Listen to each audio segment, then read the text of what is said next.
Plants move All right. slowly, but they're vicious. Yeah, they are vicious. All right. I think, shall we get started? Are we still waiting for more? Do we need to introduce you, Courtney? Well, I can, yeah, I'm Courtney Laginess. I'm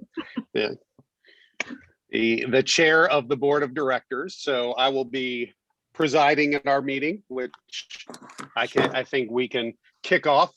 So I should officially say, will the meeting please come to order? I think we're in order here, but we need to say that. And also present, I will say, I do want to quickly call out the staff. Dorie, everybody just wave when I say your name. But Dorie, who you've heard speak tonight, she is our president and CEO. We've got Jim Redwine, who's the vice president and COO. Haley Hall, development director. I don't think Haley's on, is she? She's on a plane, I think. Well, that's a fair excuse. Ryan, I heard your voice earlier. He's our watershed science and restoration program director. Wow. Very smart fellow. And then Angela, who is keeping us all, Angela Bryan, who's keeping us live here. So thank you, Angela. Thank you. Jane Polanski, one of our newer staff members. You've heard her tonight, Jane.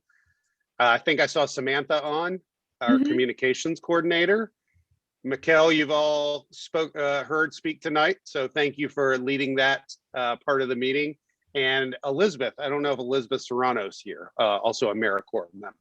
So this is our amazing staff, our small but mighty staff that does amazing work. And really quickly, our board of directors, some of you I'm going to skip because I'm going to talk more about you later. But as I said, I'm Courtney Laginess. Christian Curry is our vice chair. I don't know if Christian was here. Jen Ripple, who you're going to hear from, is our secretary. Jared, I'm skipping you, and Kevin. Matt Dobson, Jonathan Fisher, Drew Powell, one of our young guns, also skipping you. Kim Sharp from Nissan, Grace, and Dee Dee, skipping you guys. And then Jeff Pritchett, I think I saw him on. He is our board intern from Vanderbilt. So welcome everyone. Thank you for being here. Did I miss anyone? I probably did. Somebody probably hates me. Lisa Harless on from our advisory council. Oh, sweet. Perfect. Awesome. Welcome, Lisa. Thank you. Yep. Thank you for being here. All right. So we're going to do a little bit of formality here, but this is great. Good information. Thank you for being here. Stay with us. It's not going to last long, but we are doing this obviously in light of the COVID-19 pandemic, which you might have heard of. We're doing this virtually. Hopefully this procedure works for all of us, but we appreciate you being here and all the feedback we've gotten tonight. And if you have any feedback on this meeting, please let us know. Now, voting, here's some of the legalese, but voting at this annual meeting is limited to registered members of the Harpeth Conservancy, which most of you likely are. If there are any members who have not registered, you can use the chat function to send Angela Bryan a message, and we will confirm your membership and voting rights. And those who are not members are welcome to observe the meeting. Thank you for being here. Dorie's going to give a short presentation, so stay tuned for that. So the agenda tonight is to elect 5 directors, to consider any other business properly before the meeting, and to give a brief overview of the activities and financial condition of the Harpeth Conservancy. So just some housekeeping here. Everybody stay muted if you can. I can't, so you may hear my sons fighting over the Xbox in the background, but that's COVID life. But so if you can stay muted, that'd be great. If you want some recognition, you can raise your hand through the chat function, put a question in the chat function, and we will certainly acknowledge you as soon as we can. Any remarks? Please be brief. I just wanted to say that I think Ray, our office wonderful volunteer, is on, and we haven't seen her in a year. Hi, Ray. I think none of your plants have died. Wonderful. Good to see you. I know. Yep. Hi, Ray. Thank you for being here. Thank you for speaking to us. All right. So getting into the meat of the meeting here, the secretary has delivered an affidavit of notice establishing that notice of this meeting was duly given. A copy of the notice of the meeting and the affidavit of notice will be incorporated into the minutes. All members of record at the close of business on April 2nd, 2021 are entitled to vote at the meeting. Our first order of business, as I said, is to determine whether the membership interests represented at the meeting, either in person or by proxy, are sufficient to constitute a quorum for the purpose of transacting this business. So, Ms. Ripple, our secretary, do you have a report on the quorum? Yes, it's very disconcerting that you call me Miss Ripple. I'm just saying. Okay. I'm sorry, Jen. Jen. Yes, the certified members list shows that holders of 285 membership interests of Harpeth Conservancy are entitled to vote at this meeting. We have calculated that there are represented in person or by proxy 38 members of Harpeth Conservancy, or approximately 13%, 13% of the membership interest entitled to vote at this meeting. Therefore, we have a quorum. Hey, Awesome, that's Courtney, that's amazing. that's a higher percentage than who vote in local city elections, by the way. Yeah, absolutely. We got better turnout. That's great. And I'm pretty sure we're not going to have any controversy over the methods or anything like that. So, but yeah, thank you, Ms. Jen or Ms. Ripple, however you want to. We'll go with there. But Whatever. because we do have a quorum of the members entitled to vote at the meeting, because that quorum is present in person or by proxy, I declare this meeting to be duly convened for purposes of transacting such business as may properly come before it. The next order of business is a description of the matters to be voted on at today's meeting. And as far as I'm aware, we have one. The only proposal properly before the meeting and to be voted upon is the election of 5 directors. So we've got one that will serve until the annual meeting of the members in 2022, one serving until the annual meeting of the members in 2023, and 3 to serve until the annual meeting of the members in 2024, and until their successors are duly elected and qualified. That's based on our class system. In case you're interested, we can fill you in more on that. But based on the recommendation of the Governance Committee, the board has nominated for election the following persons as directors of Harpeth Conservancy. So for the term ending in 3/31/2022, that would be Grace Straunch, who's a current director. For a term ending 3/31/2023, that's Drew Powell, also a current director. And for a term ending 3/31/2024, we have Kevin Davis, who will be a new election, Jared King, who's a current director and treasurer of Harpeth Conservancy, and Dee Dee Wade. So I will introduce each of the candidates briefly. Please wave as I read your very impressive biographies to the rest of the listeners. So Grace Straunch is an attorney with Brandstetter, Straunch and Jennings. Her practice focuses on class actions and labor and employment litigation. Her legal work also includes consumer protection, election law, civil rights, and personal injury.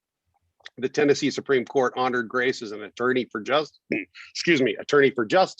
for her pro bono work. Grace is active with several environmental causes, including the Middle Tennessee Sierra Club, the Environmental Defense Fund, United Mountain Defense, the Appalachian Public Interest Environmental Law Conference, and other environmental coalitions across the region.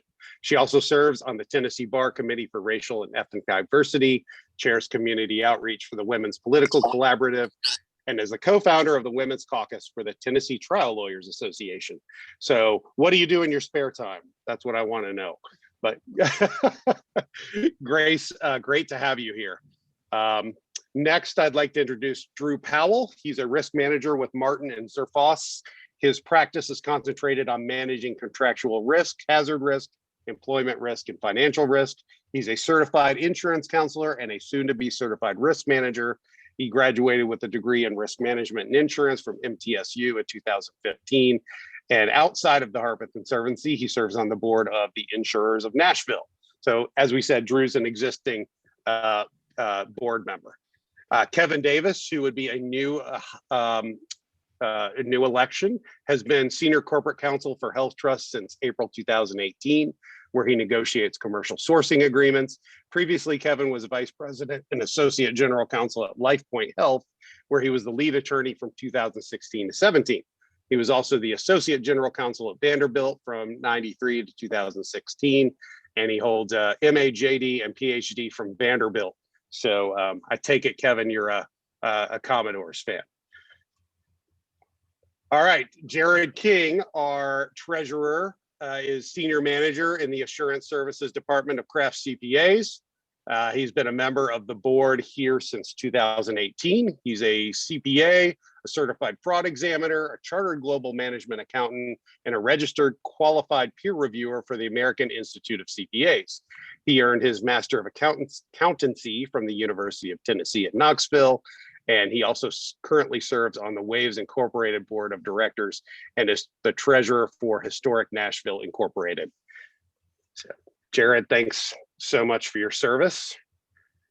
And then finally, last but not least, Dee Dee Wade is a Nashville native and history and environmental preservation enthusiast. Dee Dee is an affiliate broker with Frederick and Clark Realty. Before joining Frederick and Clark, Dee Dee was a senior vice president and co-owner at Wade and Egbert Insurance Partners. She's a 1999 graduate of Sewanee, the University of the South, where she currently serves on their alumni executive board. Dee Dee's other community engagements include Saddle Up, therapeutic riding, the Iroquois Steeplechase, benefiting Monroe Carroll Jr. Children's Hospital, Crossroads Campus, the Frisk Center for the Visual Arts, Warner Parks, and the Greater Nashville Realtors Education Committee. She serves as a trustee on the board of the Hermitage Home of Andrew Jackson and volunteers her time and efforts with various other organizations. So awesome. That is our group. Any questions or discussion? I think you'll see this is a pretty impressive group of people, and we are very, very thankful to have you. Anything else? Anybody want to chime in? No? No one's allowed to remove their name. Okay, all right, we're good. That being the case, what's that, Jim?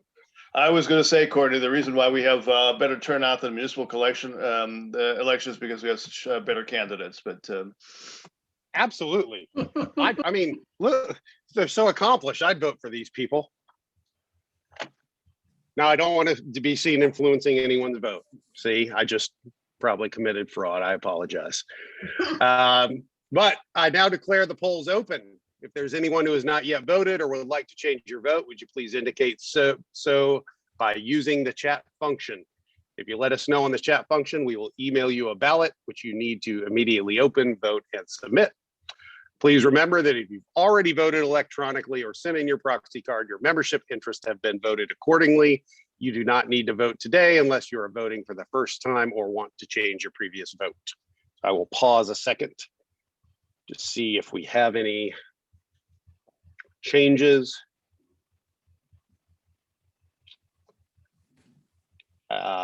Anything in the chat? I don't see any. Nothing that I'm seeing. All right. Excellent. Is there anyone who wants to change his or her vote or who has not voted and would like to do so and has not already submitted their ballot by email as just explained? If there is, please submit them to Angela in the chat message using the chat function. And please note that any votes cast during the meeting will be considered provisional ballots until we verify membership and other issues.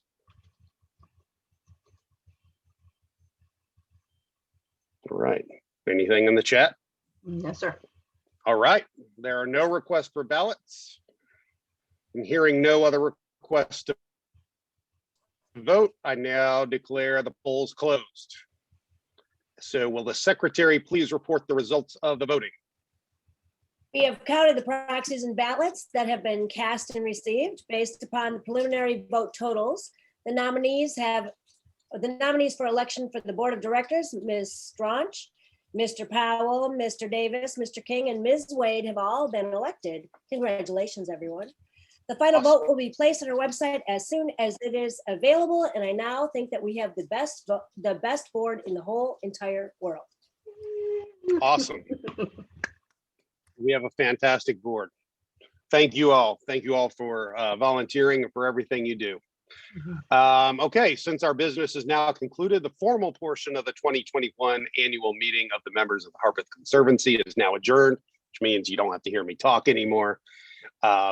We will now have a presentation by Dorie regarding the activities and financial condition of the Harpeth Conservancy, followed by a brief question and answer period. Dorie, I'm done talking. Take it away.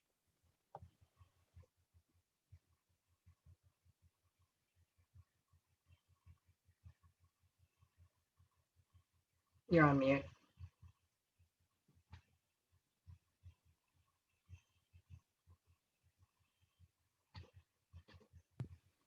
I finally found the unmute button. Jesus. Once you share your screen, everything vanishes. Okay, now I've got the calculator up. I don't need that. Okay. Sorry, guys. Everything's fine until you go on stage, right? I know we don't have a lot of new faces here, but I've done a condensed version. I wanted to hit a couple of high points, seeing Don Green, Lisa Harless, and Paul Davis and some others, Debbie Mita on this call, which is great. So the most important thing about the annual meeting is to let you know our finances, but I also want to highlight a couple other things and some of our key priorities that we are tackling. Our organization's vision is clean water and healthy ecosystems for rivers, championed by the people who live here. And that's something we really emphasize, is actually helping people be very effective in decision-making at the local and state level. And we'll get to that in a minute. This is a great way to understand what our organization does. We created this last year. It's a great anagram. Rivers, we do restoration work, bona fide projects that actually improve waterways. We work on issues to ensure pollution problems are fixed. V for voice is very important, and I'm going to touch on that in terms of environmental equity, in terms of people having the influence with decision makers so that their voices are heard. We educate, promote those practices like we were just doing with the conservation conversation. We also work on recreational management and science, which is a core of who we are, science, policy, and law. We actually conduct studies, fund them, and interpret and help decision makers understand what the science means to make decisions. So these are our 4 core focus areas: clean water protection, science and restoration, rural protection and land use, and community engagement and leadership building. This is the financial summary. And I'm going to pause here too, once I talk about it for a split second, and really sort of step back and say, what the heck happened to us during the pandemic? 2020 was quite the year, but it had been building, as you know, prior to the lockdown and the shutdowns in March.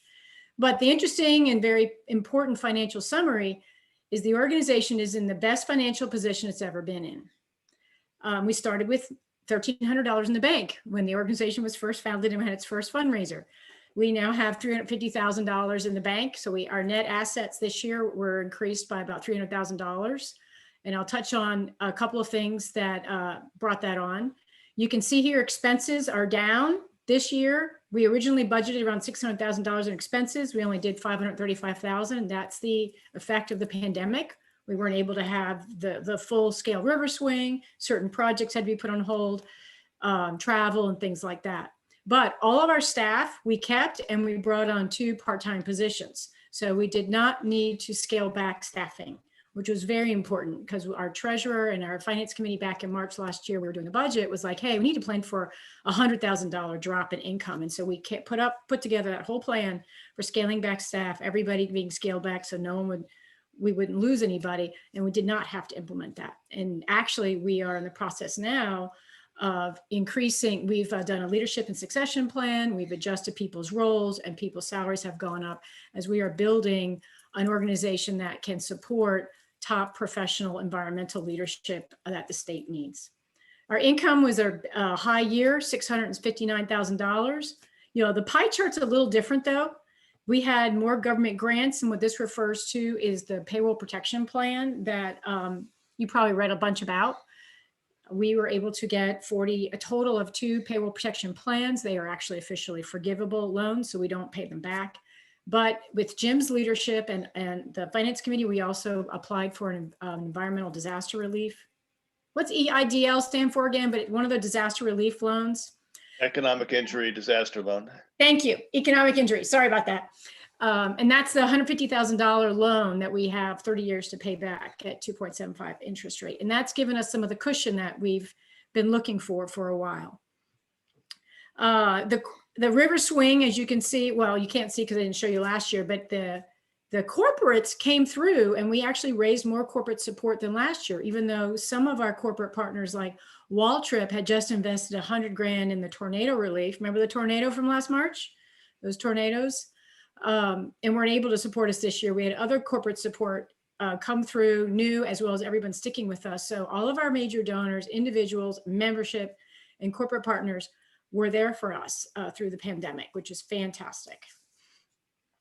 But to touch on the pandemic for a minute, it has affected some of our programming. And in case you don't believe in climate change, I'm here to tell you it's here, it's happening. That's why the more increased tornado risk, that's why the flood we just had, we're getting much more intense rain events. So our organization is starting to think about, and we've been working hard on responding to the changes that are coming with weather patterns, but what can we all do in the state of Tennessee to actually help address the root problems that are driving those changes? I wanted to do this as well because this past year with the murder of George Floyd and all the other very important issues that have elevated the discussion of systemic racism and classism and all the other things that every culture has to deal with and the inequities that are out there. Our organization always does look at what our priorities are from the perspective of equity and justice. And so this was something that our board went through, and I thought it'd be helpful to provide for a minute. And I think this graphic helps a lot. People use these words interchangeably, but the graphic helps us to see that what we're trying to do is get rid of the fence. So it doesn't matter who you are and what your disability is or wherever you come from, you can still see the game. You can still participate. So those are getting rid of those barriers. Sometimes we just set a system up a certain way and didn't realize it was unfair, or now it's unfair.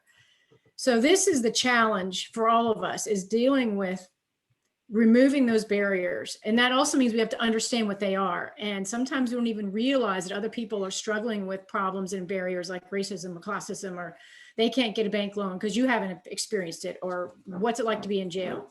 So one of the things we're working on is building those broadening our partnerships. We're not going to get to environmental equity if we don't deal with these other fundamental problems. And a good example right now is Rutherford County. They have a huge landfill, and they essentially are the entity that's taking a lot of the trash and waste from Middle Tennessee. Is that really fair? What all can we all do in order to reduce that burden that that particular community has? So I wanted to touch on that because it's something that a theme that everybody in the business community, nonprofit, donor community is wrestling with. So just to touch on a couple big themes, our organization is focusing nationally on the pollution issue called nutrients. It's like too many vitamins for our waterways. And this map really shows the Mississippi Basin, and if you know anything about the dead zone in the Gulf, it's all from too much nitrogen and phosphorus and runoff, sewer plants, agriculture. And we are, with Ryan on board and Jim and myself, all of us over the years, Harpeth is the river in the state of Tennessee where it's going to be the model where we're all learning how to do the fancy computer models and all of that stuff so we can come up with that pollution reduction plan that's legally defensible, challengeable. It's based on science, and the river meets water quality standards. It's something that really hasn't, the state's on board with this project, as well as the EPA has been providing expertise. Ryan is going to become a computer modeling water quality expert. Last year, he did work demonstrating that there are these toxins that algae make. You get too much nitrogen and phosphorus. You can, just like we heard earlier, you flip the ecology in these rivers, and these algal mats that grow are making toxins. And most of the time it's the pets that are experiencing it because they're walking and playing in the water, and they're licking and eating the algae. So I put this in here because I know Ryan and appreciate it, but the bottom line is a fancy computer model where we're all trying to figure out, we've raised money, and we have the city of Franklin and others, they put money into data collection. Do we have enough? But we're trying now to work on, and it's a collective effort. There's a big meeting coming up in mid-May. So that's a big focus of ours, is actually, so what you have in this organization by supporting us is you have a national level water quality PhD expert in Ryan who works for the mission of clean water. And other people who have this expertise are sitting in environmental engineering firms or at EPA. And it's very important that the nonprofit sector have the same level of expertise. One of the big priorities that Ryan has brought is enabling, he's going to implement, we've been interested in doing it for 20 years, is establishing like an early warning public alert system for water quality. So you can look up, hey, I'm going to go out to Percy Priest today, or I'm going to go play in the creek nearby. How healthy is it? Is it safe? What do I need to worry about? And he's been starting with E. coli. He comes from Ohio. He's used to E. coli sampling very regularly on the lake and the beaches of Lake Erie. If you go out on the coastline, you've heard of beach closure signs. We don't get that on rivers. This needs to start happening. We used the Harpeth as our first study site last summer. We collected the data frequently enough to actually, it was a state requirement. And you can see down here in this chart that Highway 100, a couple of the main recreational areas in the Harpeth had, over the course of a month, we saw some high levels of E. coli. What's happening is we're not getting enough data across the state to really see if we're having these problems in a lot of places.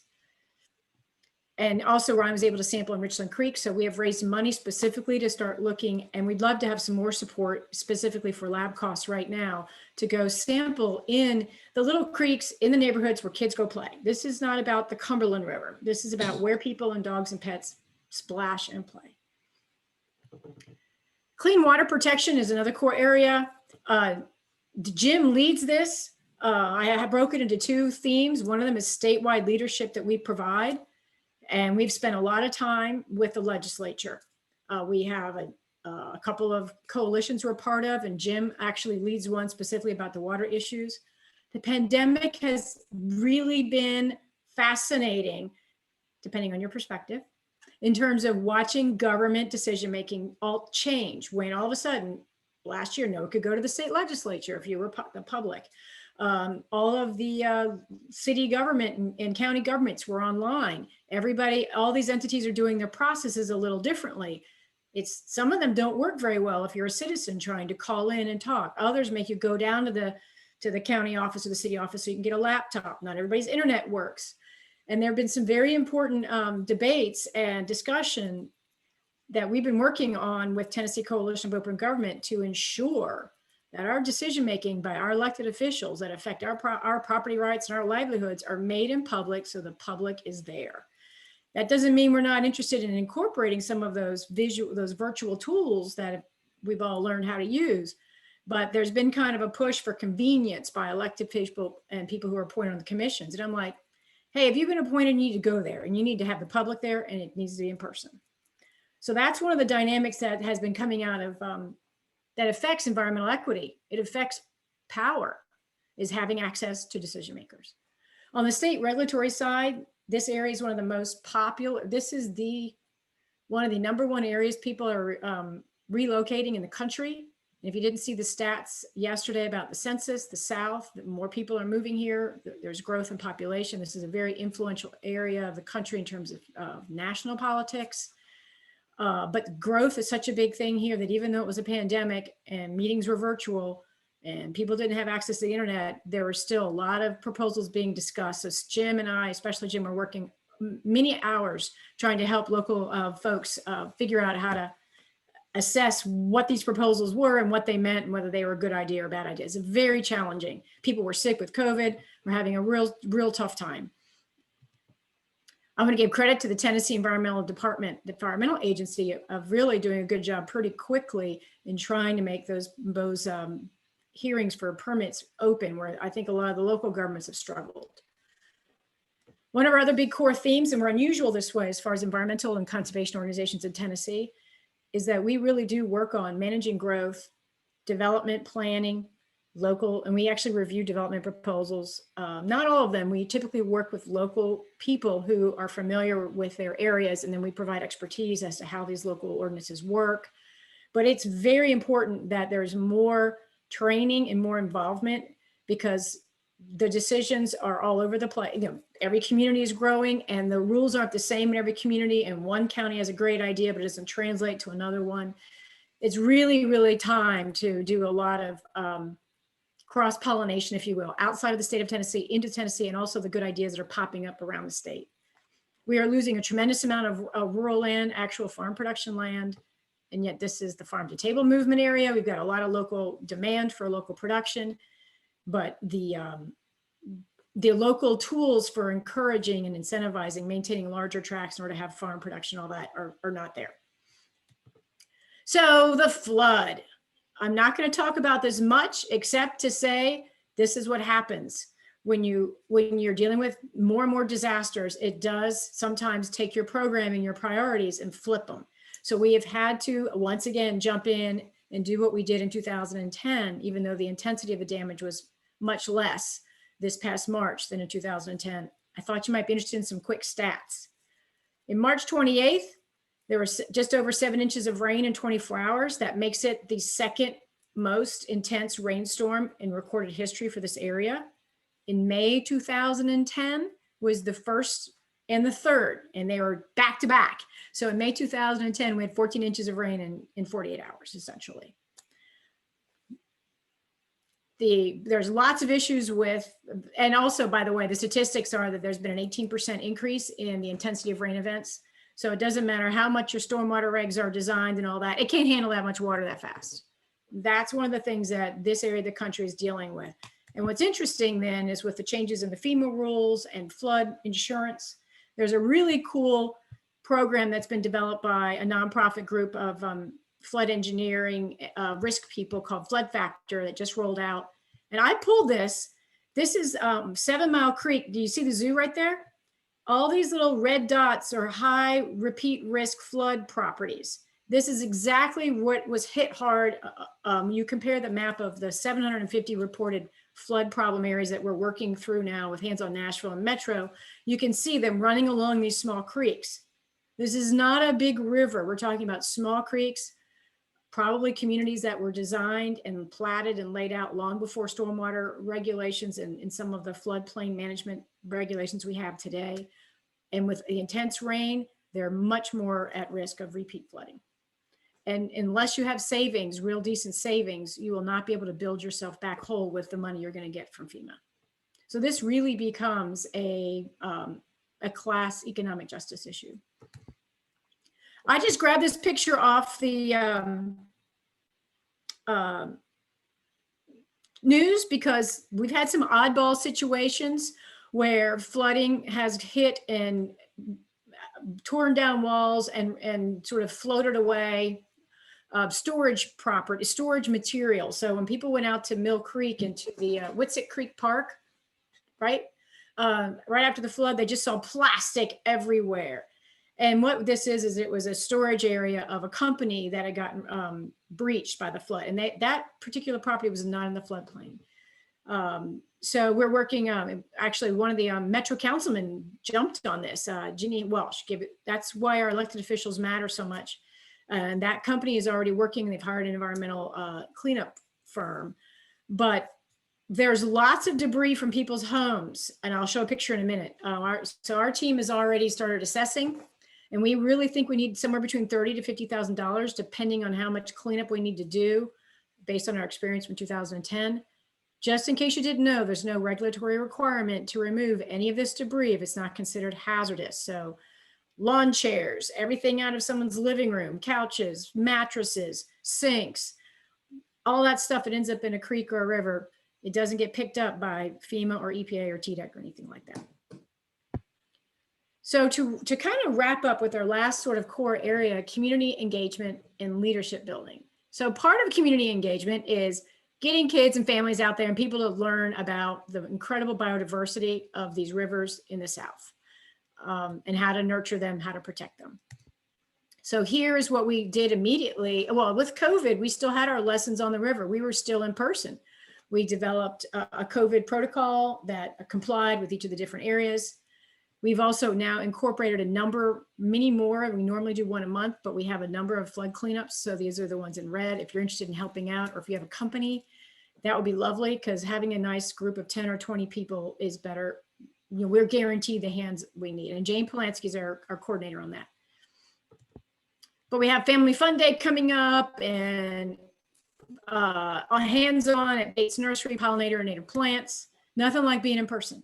But the cool thing we started, and frankly, I think we needed a nudge. There's some positives from the pandemic, which is you finally learn how to use all this technology. And you've been thinking about it.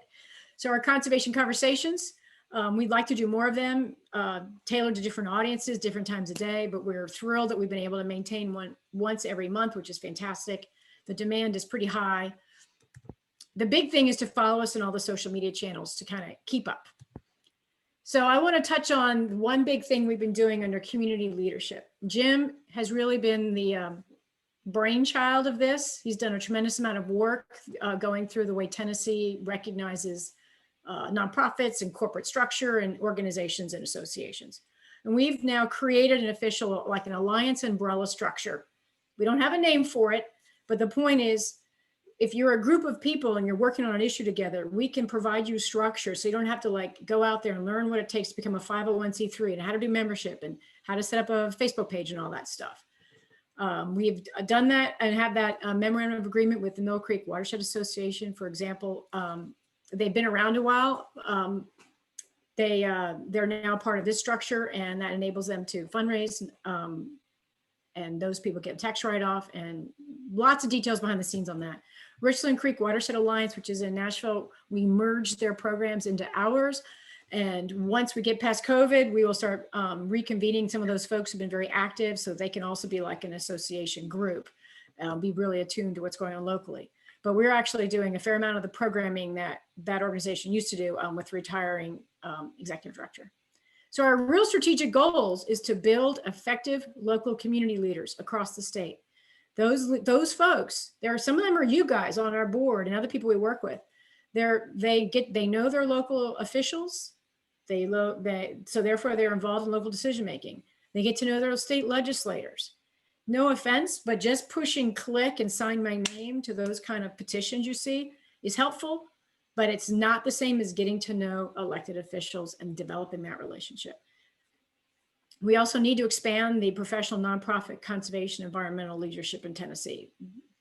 Tennessee is way behind on having enough variety and level of experience, mid-level and senior leadership.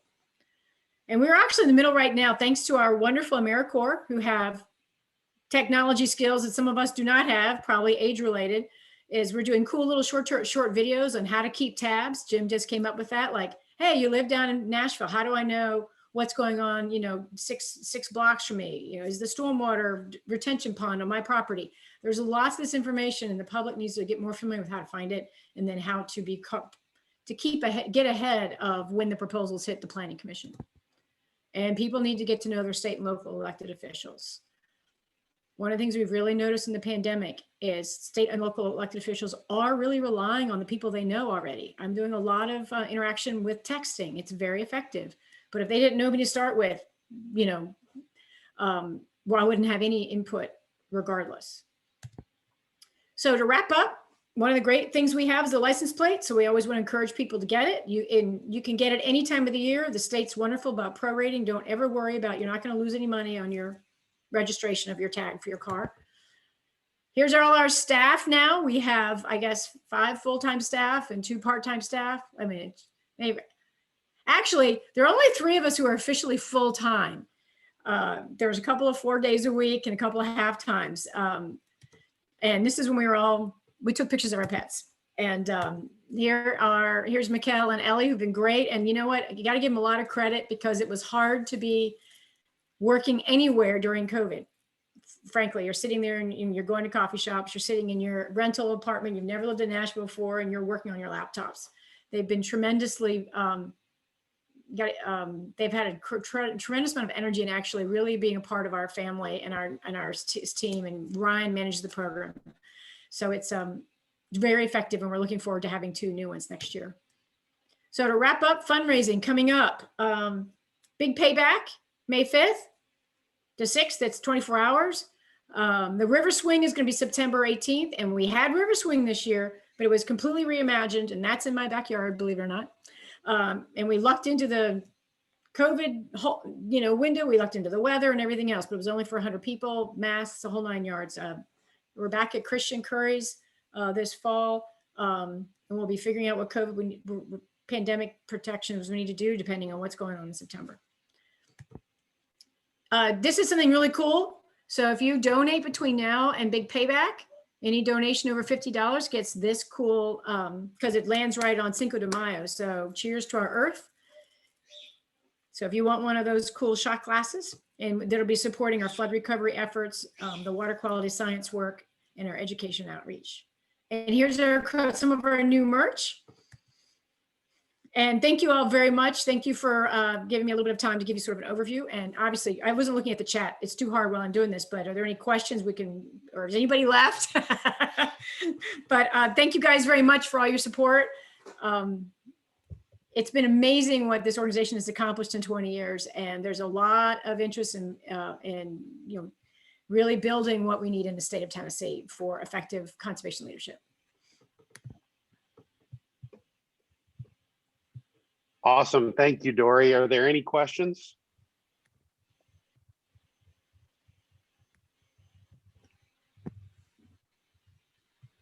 No, I'm not hearing anything in the chat. I will say that I failed to recognize Debbie Mead from our advisory council. So thank you for being here, Debbie. And if I missed any other advisory council members, I'm so sorry, but we really appreciate you and you being here. Right. Nothing else in the chat, Angela? Yes, sir. All right. So there appear to be no further questions. Thank you all for attending our meeting. I'd like to thank the members who attended this meeting and those especially who submitted proxies but were not able to participate via Zoom. So thank you and good night. And we will all now disconnect. Thanks so much, everyone. Have a good evening. Thank you. Bye-bye, everybody. Bye.